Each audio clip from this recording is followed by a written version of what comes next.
Hey, Max. Hey, Doolin. Dang it, Max. Boo! These games are our scariest games on our shelves. And what we mean by that is they've been on our shelves and they're scary to think about tabling. Yeah. There's 5 games that we've each decided on that we want to play, but they're just scary. They're intimidating. They're hard to table. They're hard to learn, and we have not given the time or effort to put into them that they so need. Doolin, why don't you start us off? What is one of the scariest games for you? Man, okay, so this one is the least. I think that eventually I'll find a way to table this, but the reason it's getting added is because of its just vastness in terms of the commitment that it takes to get it to the table. And that is Pandemic Legacy. It could be any of them. Any legacy game for that matter. Yeah, for sure. And this is intimidating to me because it stayed in the top, 2 or 3 board games of all time on BGG. Not necessarily season 0 specifically, yeah, but no. But yes. Pandemic Legacy in general. And just that in and of itself is intimidating to me because I'm like, if I'm gonna table this, I need to put all of my attention on it because this is gonna be clearly one of the best experiences I've ever had. Right. But I've just not ever found time to put towards it. Like, I mean, this is my game. Yeah, like you sent it with me. Like, hey, we can all play months it together. ago. Like forever ago. And I'd already owned it for 6 months prior to that. You know how many times it's been opened? Once. Never. Never have I opened this. And I've probably learned 20, 30 of your games that you've sent home with me since. Probably, yeah. Maybe more. It's just a thing that every time I leave your house, I come home with a game to learn. This one's still too intimidating. I have Clank Legacy as well, and it's the same thing. I mean, it's just such a commitment that I know that there's no point in learning it until I'm ready to make that commitment, and I'm not ready to make that commitment yet. It's huge. It's huge. The 2 that I have here physically are ones that I know will get played. 100%. They will. It just hasn't happened yet. Asterisk, and it will take quite some time, but they will get played. But the other 3 that I don't actually have with me are ones that I haven't bought because I really want to play them, but they are terrifying. I do not know if I'll ever play any of them whatsoever. So we'll start off light real quick, and I'll jump in with this bad boy right here, Vast, The Mysterious Manor by Leader Games. Of course, this has the beautiful art by Kyle Farron, and it's an asymmetric game, as most Leader games seem to be. Spider, Manor, Warlock, Skeletons, and Paladin, and essentially, the Paladin wants to kill the Spider, the Skeleton wants to kill the Paladin, the Spider wants to terrify the Manor. They all have different people they want to target, but it's not easy to table. Yeah. It doesn't really play particularly well at 1 to 2. Yeah. Maybe not even 3. Can you play 1? You can. But from what you want to take it home? But from what I've heard, it's primarily a 4-player game. That's the player count where you should play is 4 or 5. Not that you can't at 3 or below, but that it really shines at 4+. And that's just so difficult, so dang hard to get to the table. And it's all asymmetric. I'm playing this guy. I can't teach you how to play based off of showing you what I'm doing. Yeah. Because they're all so unique and different and function in unique ways. It just seems like a barrier that I cannot cross right now, but one that I hope to sooner rather than later. It's on my most anticipated games list. It just hasn't. And then Jash left, so really it's his fault. It really is. We would have played this had he not. We probably would have played a lot of games that we. Yeah, accurate. Yeah. Let's just blame it all on him. Okay, that's fair. Sorry, Jash. This is all on you. Jash, if you disagree with us, say something right now. He doesn't disagree. I didn't hear him. Nope. I think he might be asleep right now. A game that You almost knocked over your whole glass of water. Okay. I am spooked. This is a game I've owned for 2 years. 2 years. That's as max. long as I've been in the hobby, really. 2 years max. I was played games for a little bit. I owned maybe 40 games at this point when I got this game, and it was a gift. It was a great gift. I'm glad that I got it, and well, kind of glad that I got it. I don't know. This game that you don't even know is Heroes of Land, Air, and Sea, and something that's in common with all of these games typically that I'm picking are they're ginormous boxes, and I think that they just stand on my shelf and scare me. Yeah, this one is one that I've actually sat down, watched videos on, read the rule books. I think I had it almost ready to play at one point. It's just a lot, man. Yeah. The setup is ridiculous. Building the little ships and the castles takes a lot of time, and I also hate tabling a game that's half painted, and I don't know what it is about that in my mind, but I get frustrated at the idea of here, you get to play as the orcs and all of them are painted, and here, you get to play as the humans and all of them are painted, and we're gonna play as these bland characters over here. I don't know. It's a lot, man. It's difficult to even think about tabling, and it should check a lot of boxes for me. Like, it's an area control game. There's worker placement. It seems like it would be good,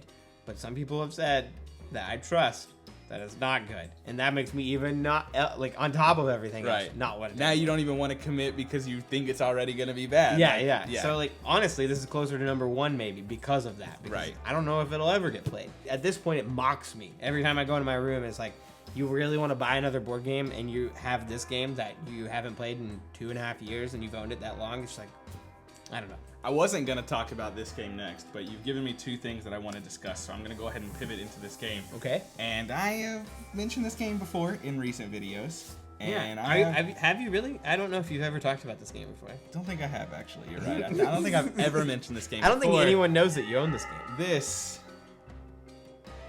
is the magnetic opener for Too Many Bones Trove Chest. And I've recently discussed this in a video, and it is an incredibly intimidating game. Oh, yeah. And I have... It's intimidating to me, and I don't even own it. Yeah.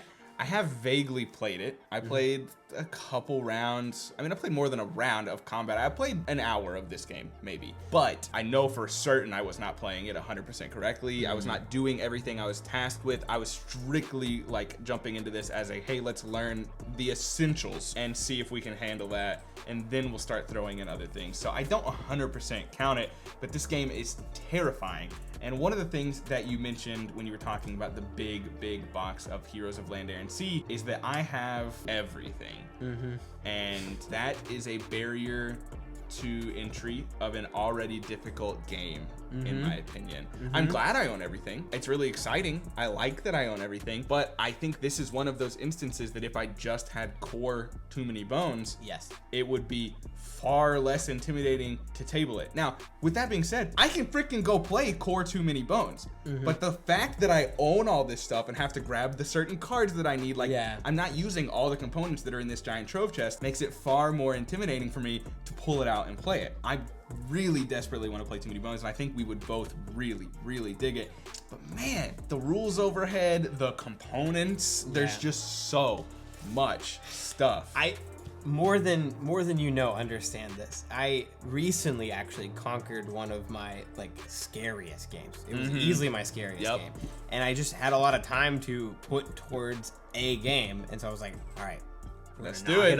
We're gonna knock it off. It took me 4 days with maybe 5+ hours each day, so like 20 hours learning one game. Now, to be fair, I had everything for it, and with all the components, it's way complicated. But I'm complicated. We watched The Departed recently. I'm still in my brain, I guess. Complicated. It's insane. It's insane the amount of content. I think this might be even worse. Yeah, I think there's a lot to think about here as far as how we consume the hobby and whether going all in on Kickstarters is really a good thing or not. Like, do you need a game with 6 expansions before you've ever even played it? I've had Too Many Bones for 6 months now. We bought it during the summer, right? And I just haven't done anything with it yet. Okay, so the third one that I actually own, it's not on my wish list, and I've been sitting there for forever. I got this maybe a year ago. And it's been sitting there for forever. No. I got this maybe a year ago. Well, what? It's not been sitting in the wish list thing. It's not Heroes of Land, Air, and Sea bad. The reason this one is intimidating is because I just expect the world of it. I know that I think I will love this game, but there's part of me that wants to keep that imagination of the best game for me is still out there. Does that make sense? Yeah, not to jump in and interrupt you or anything, but I think that's probably part of the draw of Too Many Bones for me too. That was one. It's one of my 2 Grail games, and I own it. And part of me doesn't want to lose that intrigue, that mystery, that imagination, like you said, of whether it's going to be your favorite. If I play Too Many Bones and it sucks, it won't. But I'm gonna be so sad. There is a bit of that emotional watching attachment. The end of a show that's amazing, and I'm worried that this will be a Game of Thrones incident. You love it, and then you get around to actually playing it, and then you're like, oh. And again, I've been creating a lot of tension and build up to what it is, but Star Wars Imperial Assault. I've owned this, and Star Wars is my favorite. Like, I've never IP. seen Star Wars. What? I know, which is crazy. Star Wars is my favorite IP of all time. I love everything Star Wars. Even all the movies people hate and talk about, oh, these are the worst ones. I can't get enough of it. Yeah. But this Is the original it for has you to be good. Star Wars board It game. has to be the best game ever. And if it's not, I'm gonna be disappointed. Yeah. And I don't want to ruin that. Man, we're discovering barriers for entry as we're talking that I hadn't even considered. I really want to play Warhammer, but more likely Kill Team because it's a kind of more condensed version. But even that is such a barrier to entry for me. The time, the money, the painting, I spent the last 2 weeks looking at Kill Team a lot. And I already there's knew one core box that you can get, the Octarius Kill Team box, which gives you everything you need. That's great. But you can also build your own kill teams. I'm trying to look at other miniatures in the Warhammer series that I could make into a kill team, and it's like, oh, you need 4 phasers and 2 bombers and 1 captain and 3 of these guys, and you can only have tint, and I'm just like, what are you talking about? Like, that's a me problem. Obviously, there are plenty of people that love and play Warhammer and Kill Team and have no issues with it. It's a me problem. But wow, is there a significant barrier to entry when it comes to Warhammer? I'm honestly surprised this isn't number 1. Like, in my mind, this Mine is aren't like really ranked. the scariest Yeah. game possible. I didn't don't rank know. mine by scariest. This would be number 1, I think. Honestly, this game is scariest to me because I know if I get into it, it's gonna take all of my Right, money. because Like, the it's moment gonna- if you fall in love, you're out time and money out the wazoo. I mean, you're talking hundreds of hours building your team, painting your team, crafting everything, learning the game. Like, And if you it wanna, is like, cool such map, a commitment. like, you right, gotta the build- terrain. yeah. That's gonna and take the a problem huge for thing. me is I don't even play board games as much as I'd like to. The odds of me tabling like Warhammer, like I said, I mean, I mentioned this to you when I was talking Kill Team. It's you. If we're gonna play Warhammer, it's me and you. There's no one else in my life that's gonna play Warhammer or Kill Team even. Which That's there's it. actually a pretty big Warhammer scene in Lexington. Right, but I'm freaking married with 3 kids and a Yeah, job. I'm yeah. not going to Lexington to play Warhammer all the time. Like, I just don't have that capacity. The time, the money, the effort that is required to enjoy those kinds of games. It's one that I want to play, but man, is it just exhausting to even think about. It's so far over my head. I'm with you, and I will caveat this with, if I could have a 6th one, it would be any and all skirmish games that don't have a board, that you have Right. to like measure the things out with like rulers and like all of these things. The problem with those games, and Warhammer included, it's a lifestyle game. I mean, that is, if you've chosen that game, that is your game. That's fair, and those people probably never played any of the other games. at Right, the they Gen don't Con go for hall. board games. They don't, and obviously this is speaking in exaggerations and hyperboles. I'm sure there are several people, many people even, that do everything. But in a general sense, if you play Warhammer, you probably play Warhammer. You're not a board gamer who plays Warhammer. And that I know that's not 100% true. I want to make sure that you understand me when I'm not lumping everyone in that I category. think that's but fair though, because there's not a whole lot of people that I know in board games. not a lot of overlap. No, there's, and that's weird in all honesty. But I think it's because of what you say. It takes over all of your time. It's like people who play video games, and then there's people who play World of Warcraft. Right. All right, what's next on your list? All right, number 4 is a game that has sat in my wish list for a while. I've even had people ask me, Josh, would you like this for like a present for Christmas or for your birthday? And I've told them no. That's how scared I am of this game. It's been like, I want it, but I don't want it at the same time. And number 4 for me is Star Wars Rebellion. And again, same thing, where I love Star Wars. And Rebellion is up there in terms of one of the best games apparently of all time. Yeah, that is shocking to me that you would turn that down. But it's like 8 hours. Is it? Yes. The game lasts like 8 hours long, and it's strictly 2-player. Is it like War of the Rings Star Wars edition? Yes. And Okay. that might be coming up later. Anyway, Rebellion, it looks amazing. And the reason that it's actually before the one that we're going to talk about later is because I think that Star Wars is a bigger draw to me. Like I feel like I will eventually obviously play Imperial Assault. Right. I will hopefully eventually play Rebellion. But Rebellion is easily the most intimidating Star Wars game out there.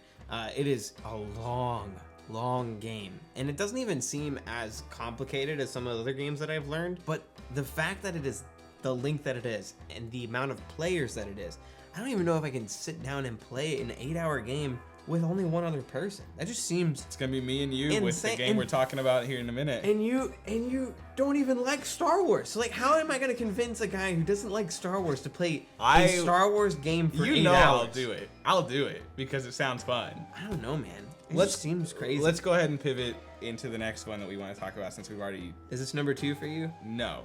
Let's No. pivot into talking about War of the Ring. Okay, that Since would I be know number that was 1 for coming me. for you. War of the Ring is easily the most intimidating game I think I could put anywhere. Now, on do this you list. think it is, and maybe it is, do you think it is more intimidating than Star Wars Rebellion, or is it strictly that the act of playing War of the Ring is far more realistic because although we haven't picked up your copy yet, you technically own it? Yeah, And I've mentioned wanting to play it. Is it really the game that's any scarier, or is it the fact that like you know you're going to have to learn War of the Ring? It's both. Both, probably, It's yeah. both. I'm excited about it. I am stoked about War of the Ring. There's so many things that are horrifying in my mind, which is 1, can I learn it? 2, is it going to be as good as everyone says it is? And then 3 is, when are we gonna find the time to do this? Don't know. It's one of those things that in Shut Up and Sit Down's review, they mentioned how they played it and they didn't really even have a great time the first game. That was another thing, is that they said that you have to get through a whole first game to enjoy the game? What if I really want to play it again and we can't table it for another 2 months? Yeah. And it's just incredibly intimidating. Another one is the whole genre of 18xx. The entire train game genre is a genre that I'd love to try, despite me not thinking it's something that I'm going to love. I'll teach you to Ticket to Ride. What? Yeah, that is not what I'm talking about. I'm talking the stocks, the trains. Like, someone will teach me an 18xx game or I will never play it. Like, they are not something that I'm interested in enough for me to go out of my way and learn by myself. That's fair. If I want to play it, it's going to be at a con when someone teaches me or something, and that's going to be that, because I don't have the desire to give up my time, money, and effort into learning that, because I don't know that I'll love it, but I really want to try it. This one, I guess, isn't even really a board game, but it's one that I've promised that we'll play, and Heroescape. No. Dang it.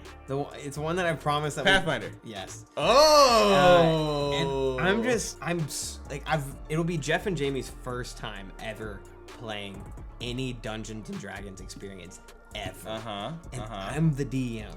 And if I don't do a good job, I ruin that whole thing for them. Come on, Matthew Mercer, bring it out, baby. And it's just and you know what's even more intimidating? Because they're watching Critical Role, and that's their only experience watching it. And they said it bores them.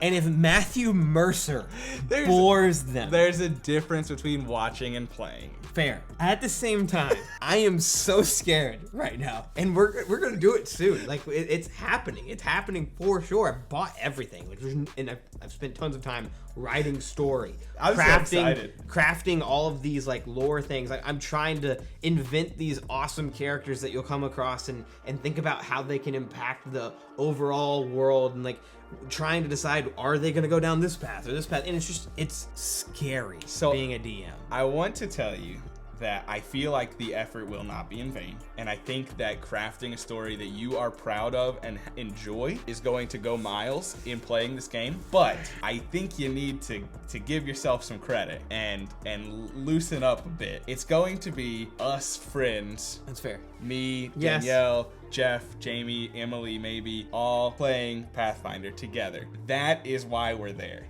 Your story, your campaign. He actually scared me. He did it.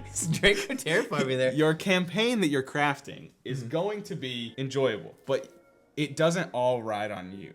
Even though you're the DM, you need to not put so much pressure on yourself. We're getting together to hang out with friends and try something new. It's true. You are not Matthew Mercer presenting to 600,000 viewers live and millions of viewers on the interwebs. Maybe it'll go on our Patreon or Twitch channel and some people can watch. But for the overwhelming majority, it's just our table that is going to have fun there. So I got 2 on my list, and I'll just run through them.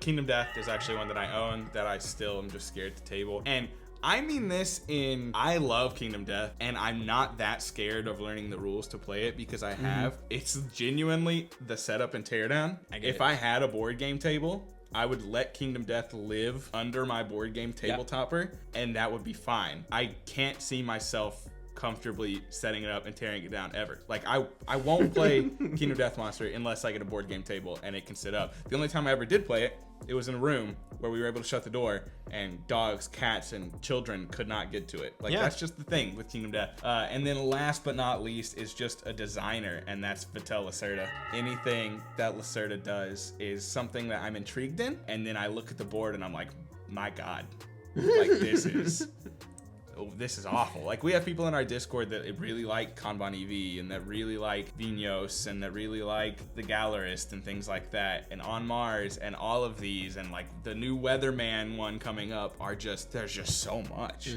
I don't really have any interest in playing. They're not ones that I have a giant interest in playing, but like enough of so that I'm just like, it's the same thing with 18XX. I'll never learn a Lacerda game. Maybe one day, but in my current board gamer headspace, that's not happening. It will either be taught to me or I will die never playing a Lacerda game, because that is just, I swear that I have attention issues and comprehension issues. I'm not agreeing with you. I'm saying I feel the same way. Like reading through rulebook is just a nightmare for me. I get distracted every page. Every 6 words, I'm like, anyways, let me check. Oh God, rulebook, right. And then like I'll finish the page and I'm like moving on to the next page and it's like, when you learned about this, like, I learned about that? No, I didn't. And I go back and it's right there. It's like, why did I not learn about that? Like nothing sticks. I really have an issue with that, and it hurts board games a lot. But anyway. Boom! Dang it. You got me that time. Did I? No, you didn't. Dang it! But those are the games that terrify us. Yeah. Let us know down in the comments if you have any board games that you're scared to bring to the table, and I would why. love to read those. Yeah, I'd love to hear about it. And if you want to learn 8 ways to save money on board games, like not having Heroes of Land, Air, and Sea on your table for 2 years, check out this video in front of Mike Wazowski right now. I don't know why I make a face whenever that happens. It's gonna be in front of my face. Covered up.